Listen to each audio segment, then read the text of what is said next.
ଖ୍ରୀଷ୍ଟଙ୍କ ଜଗରେ ମୋର ପ୍ରିୟର ଭାଇ ଭଉଣୀ ମାନେ ସମସ୍ତଙ୍କୁ ଜୟ ଯୀଶୁ। ଆଜି ଆମର ପବିତ୍ର ମାତା ମଣ୍ଡଳୀ ଧନ୍ୟା କୁମାରୀ ମାରିଆଙ୍କର ମନ୍ଦିରରେ ସମର୍ପଣ ପର୍ବକୁ ସ୍ମରଣ କରୁଅଛନ୍ତି ଏବଂ ଆଜିର ଏହି ପର୍ବ ଦିବସରେ ଆମକୁ ଗୋଟିଏ ଅତି ସୁନ୍ଦର ସୁସମାଚାର ଦିଆଯାଇଅଛି। ତାହା ହେଉଛି ମାଥି ଲିଖିତ ସୁସମାଚାର 12 ଅଧ୍ୟାୟର 46 ପଦରୁ 50 ପଦ ପର୍ଯ୍ୟନ୍ତ। ଏବଂ ଏହି ସୁସମାଚାର ମାଧ୍ୟମରେ ଆମର ଦୟାମୟ ପ୍ରଭୁ ଖ୍ରୀଷ୍ଟ ଆମକୁ କଣ ଶିକ୍ଷା ଦେବା ପାଇଁ ଚାହୁଁଛନ୍ତି ତାହା ଆମେ ଉତ୍ତମ ଭାବରେ ବୁଝିବା ପାଇଁ ଚେଷ୍ଟା କରିବା।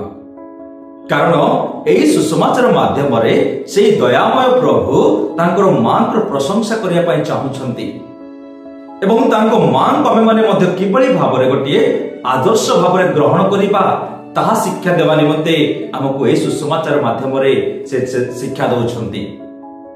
ମୋର ପ୍ରିୟର ଭାଇ ଭଉଣୀ ମାନେ, ଯେତେବେଳେ ଆଜିର ଏହି ସୁସମାଚାରକୁ ଆମେ ଶ୍ରବଣ କରିଲୁ, ଏଠାରେ ଆମେ ଶୁଣିବାକୁ ପାଇପାରିଲୁ ଯେଉଁ ସମୟରେ ପ୍ରଭୁଙ୍କର ମାତା ଏବଂ ତାଙ୍କର ଭାଇମାନେ ତାଙ୍କୁ ସାକ୍ଷାତ କରିବା ପାଇଁ ଆସୁଛନ୍ତି, ସେହି ସମୟରେ ପ୍ରଭୁ କହୁଛନ୍ତି, କିଏ ମୋର ମା, କିଏ ମୋର ଭାଇମାନେ?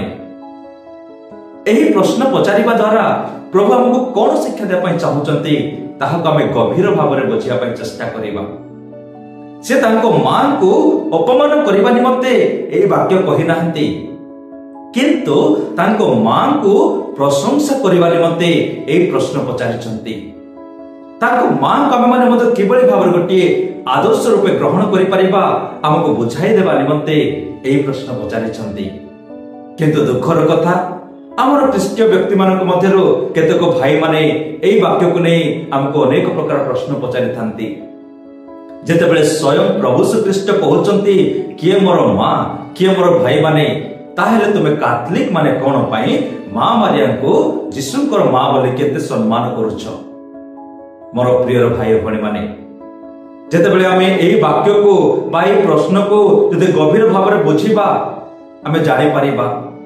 କାରଣ ସେହି ବ୍ୟକ୍ତିମାନେ ପଚାରନ୍ତି କିଏ ମୋର ମା, କିଏ ମୋର ଭାଇମାନେ କହୁଛନ୍ତି ଏବଂ ସେହି ପ୍ରଭୁ ଆମକୁ କହୁଛନ୍ତି ଯେ ଯିଏ କେହି ବି ଈଶ୍ୱରଙ୍କର ଆଜ୍ଞା ପାଳନ କରନ୍ତି, ଈଶ୍ୱରଙ୍କର ବାକ୍ୟକୁ ସ୍ମରଣ କରି ତାଙ୍କ ଆଜ୍ଞାକୁ ପାଳନ କରୁଛନ୍ତି, ସେମାନେ ହେଉଛନ୍ତି ପ୍ରଭୁଙ୍କର ମା, ଭାଇ ଓ ଭଉଣୀମାନେ। ତାହା କହିବାର ତାତ୍ପର୍ଯ୍ୟ କଣ? ଯେତେବେଳେ ଯୀଶୁଖ୍ରୀଷ୍ଟ ଜନତାକୁ ଶିକ୍ଷା ଦେଉଥିଲେ, ସେହି ସମୟରେ ଜନତା ମାନଙ୍କୁ ମଧ୍ୟ ପ୍ରଭୁ କହିବା ପାଇଁ ଚାହୁଁଥିଲେ ଯେ ତାଙ୍କର ମା କିଭଳି ଭାବରେ ତାଙ୍କର ସେହି ପିତାଙ୍କର ଆଜ୍ଞାକୁ ପାଳନ କରିଲେ ଏବଂ ତାଙ୍କର ମା ଭାବରେ ପରିଚିତ ହେଲେ, ତଦ୍ରୂପ ଆମେମାନେ ମଧ୍ୟ ଯଦି ଈଶ୍ୱରଙ୍କର ଆଜ୍ଞାକୁ ପାଳନ କରିବା, ଆମେମାନେ ମଧ୍ୟ ପ୍ରଭୁଙ୍କର ମା, ଭାଇ ଓ ଭଉଣୀ ହେଇପାରିବା। ମୋର ପ୍ରିୟର ଭାଇ ଭଉଣୀ ମାନେ, ଯଦି ଆମେ ଟିକେ ଚିନ୍ତା କରିବା, ପ୍ରଭୁ ଆଜି ଆମ ସମସ୍ତଙ୍କୁ ଶିକ୍ଷା ଦେବା ନିମନ୍ତେ ଏହି ବାକ୍ୟ ବା ଏହି ପ୍ରଶ୍ନ ଆମକୁ ପଚାରିଲେ, କିନ୍ତୁ ଆମେ ଟିକେ ଚିନ୍ତା କରିବା, ପ୍ରଭୁ ଏହି ପ୍ରଶ୍ନ ପଚାରିବା ପୂର୍ବରୁ ଈଶ୍ୱରଙ୍କର ଆଜ୍ଞାକୁ କିଏ ପାଳନ କରିଥିଲେ?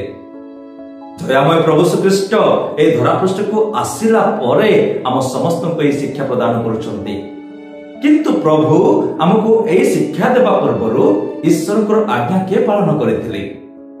ଆମେ ଯଦି ଶୁଣିବା ସେହି ଲୁକ୍ ଲିଖିତ ସୁସମାଚାର 1 ଅଧ୍ୟାୟର 26ରୁ 38 ପଦରେ, ଯେତେବେଳେ ଦେବଦୂତ ଆସିକି ମା ମାରିଆକୁ ସେ ସ୍ୱାଗତ କରୁଛନ୍ତି ଏବଂ କହୁଛନ୍ତି ତୁମେ ଗର୍ଭବତୀ ହେବ ଏବଂ ତୁମେ ଗୋଟେ ପୁତ୍ରକୁ ପ୍ରସବ କରିବ ଏବଂ ସେହି ପୁତ୍ରଙ୍କର ନାମ ଯୀଶୁ ଦେବ ଏବଂ ତୁମେ ପବିତ୍ର ଆତ୍ମାଙ୍କ ଶକ୍ତିରେ ତୁମେ ସେ ଗର୍ଭଧାରଣ କରିବ। ମୋର ପ୍ରିୟର ଭାଇ ଭଉଣୀ ମାନେ, ଯେତେବେଳେ ଗୋଟେ 12 ବର୍ଷର ବାଳିକାକୁ ଏଇଭଳି ସ୍ୱାଗତ କରାଯାଏ ବା ସମ୍ବୋଧନ କରାଯାଏ, ସେହି ସମୟରେ ସେ କିଭଳି ଭାବରେ ବୁଝିଥିବ ଏବଂ ସେହି ସମୟରେ ବିନା ବିବାହରେ ଯଦି କୌଣସି ନାରୀ ଗର୍ଭବତୀ ହୁଏ ତାକୁ ପଥରରେ ମାରି ମାରି ମାରି ଦିଆଯାଉଥିଲା। ତଥାପି ସେହି 12 ବର୍ଷର ସେହି ନାରୀ ବା ସେହି ବାଳିକା କିଭଳି ଭାବରେ ଈଶ୍ୱରଙ୍କର ଆଜ୍ଞାକୁ ପାଳନ କରୁଛନ୍ତି ଏବଂ ଯେତେବେଳେ ସେ ବୁଝିପାରୁଛନ୍ତି ଯେ ଏହା ହେଉଛି ଗୋଟେ ଈଶ୍ୱରଙ୍କର ଯୋଜନା, ସେ ଅନ୍ୟ ବ୍ୟକ୍ତିମାନଙ୍କୁ ବା ଏହି ସଂସାରକୁ ସେ ଭୟ କରୁନାହାନ୍ତି, କିନ୍ତୁ ସେ ଈଶ୍ୱରଙ୍କର ଆଜ୍ଞାକୁ ସେ ପାଳନ କରିବା ପାଇଁ ଯାଉଛନ୍ତି। ଯଦି ଆମେ ଦେଖିବା ଲୁକ୍ ଲିଖିତ ସୁସମାଚାର 1 ଅଧ୍ୟାୟର 38 ପଦରେ, ଯେତେବେଳେ ସେହି ନାରୀ ବା ସେହି ମା ମାରିଆ ଏହି ସମସ୍ତ କିଛି ବିଷୟ ଶୁଣୁଛନ୍ତି ଏବଂ ସେହି ସମୟରେ କହୁଛନ୍ତି देखंतु मो प्रभुंकर दासी तुमर वचन अनुसार मो प्रति घटू। मोर प्रिय भाई भौणी माने आज दयामय प्रभु श्रीकृष्ण सुसमाचार जहा कहिसंती ताहा मां मारिया बहु पूर्वरु ताहा पालन करिसंती। प्रभु कहले जे कि तांकर पितांकर आज्ञा को पालन करंती से होचते प्रकृत रे तांकर मां ओ भाई माने। किंतु मां मारिया बहु आगरु ईश्वर आज्ञा को पालन करि सारिसंती एवं से त्राणकर्ता को ए धरापृष्ठ को आनिसंती। तेणुकर आम समस्ते कृष्णकर माता वा प्रभुंकर माँ बोले आम सम्मान करुअछु। मोर प्रिय भाई भौणी माने जदि आम आउ टिके चिंता करिबा जदि प्रभु श्रीकृष्ण तांको माँ को जदि सम्मान जदि करि न थांते ताहेले से मृत्यु पूर्वरु तांको माँ को विषय रे केबे भी चिंता करि न थांते। आम समस्ते सुनुअछु जौन लिखित सुसमाचार 19 अध्यायर 26 एवं 27 पदरे जेतेबेले मृत्युवरण करिबा पूर्वरु यीशुख्रीष्ट से क्रूस उपरु देखुचंती जे तांकर मां एवं तांकर से प्रिय शिष्य सेठारे दंडायमान अछंती। सेही समय रे से दयामय प्रभु चिंता करूछंती मु मृत्युवरण करिला परे मो मांकर जत्न किए नेबे। तेणु करी से कहउछंती तांकर प्रिय शिष्य से क्रूस तले दंडायमान तबा देखुचंती एवं तांको मां को कहउछंती आजि ठारो ये हबो तुमरो पुत्र एवं से प्रिय शिष्य को कहउछंती जे आजि ठारो ये हेबो तुमरो माता। मोर प्रिय भाई भौणी माने एही वाक्य कहिबा द्वारा प्रभु श्रीकृष्ण आम समस्त को तांको मां को प्रदान करूछंती तांको मां बोले डाकिबा निमंते एवं आम समस्त को तांको मां को कहउछंती जे एही माने होचंती तुमरो संतान एमानकर जत्न नियो एमानकर निमंते प्रार्थना करो। जदि प्रभु श्रीकृष्ण तांको मां को जदि सम्मान जदि करि न थांते केपे भी मृत्युवरण करिबा पूर्वरु शेष निश्वास नेबा पूर्वरु एई भली मां को प्रति चिंता करी तांकर जत्न किए नेबे बोली भाबी न थांते। मोर प्रिय भाई भौणी माने जदि आमे सुनिबा पुनर्बार किबळी भाबरे मांकर आज्ञा को पालन करछंती से काना ग्रामर भोजी कथा आमे टिके मने पकाइबा।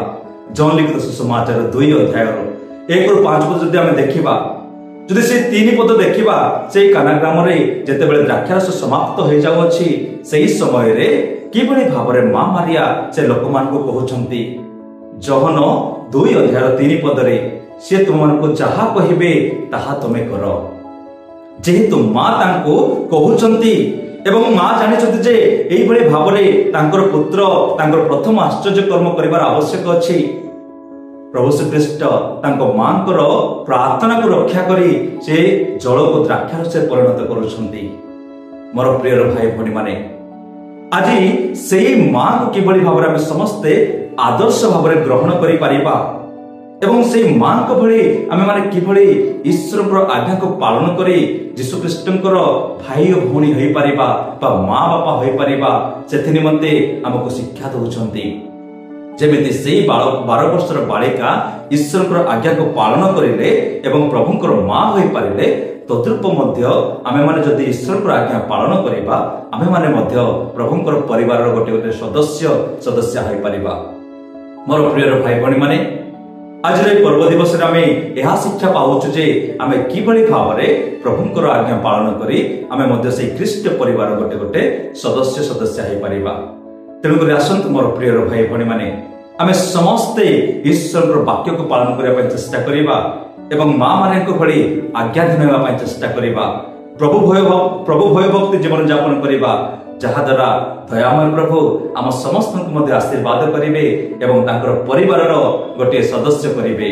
दयामय प्रभु आम समस्त को आशीर्वाद प्रदान करंतु। आमेन।